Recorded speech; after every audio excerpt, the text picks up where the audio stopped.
OFW ka sa Saudi, baka may utang ka na di mo alam. Isang tanong, sigurado ka bang malinis ang pangalan mo dito sa Saudi Arabia? O baka bukas may travel ban ka na hindi mo alam? Sigurado ka ba na walang bad records ang pangalan mo?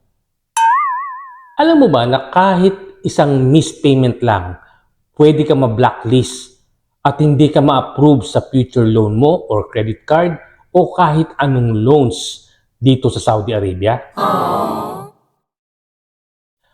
At ang mas matindi, minsan hindi mo alam na may utang ka na pala kahit hindi ka naman nangungutang.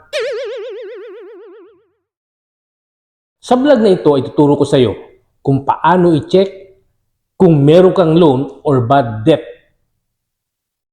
o may kaso ka dito sa Saudi Arabia. Yes! Maraming OFW ang nadi-deny sa loan o hindi makuwi agad dahil may issue pala sa records nila. Dito sa Saudi Arabia, lahat ng utang mo naka-record sa isang system at hindi mo pwedeng takasan yun. Kahit credit card, personal loan, car loan, unpaid installment sa Tamara, Tabi, o kahit unpaid telephone or internet bills. Lahat yan pumapasok sa credit record mo. Paano mag-check ng yung bad debt? Step 1, check mo sa SIMA. Ang pinaka-importanting website na kailangan mong malaman ay ang Saudi Credit Bureau o SIMA ang tawag. Isang apps yan na pwede mong i-download sa iyong mobile apps.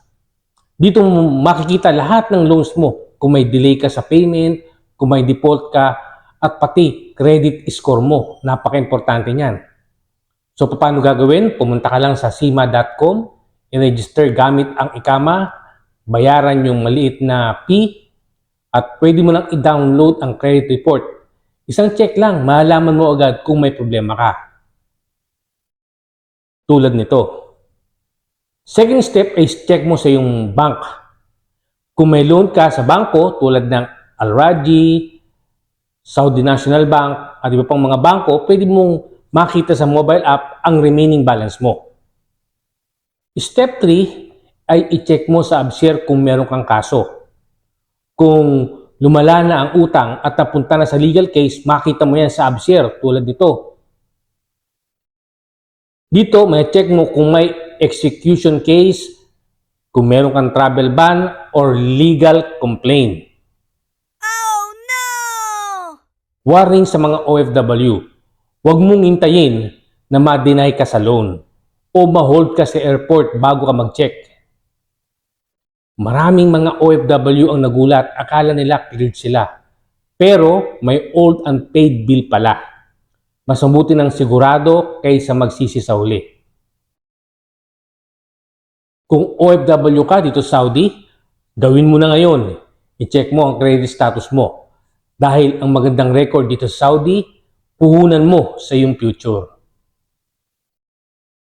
Kung may natutuhan ka sa video na ito, i-like, i-share mo sa kapwa mo OFW, lalo na dito sa Saudi Arabia. At mag-subscribe ka na para mas maraming impormasyon na makakatulong sa buhay mo dito sa abroad. At kung meron kang tanong, ay mag-message ka lang sa baba ng video na ito. See you on my next videos.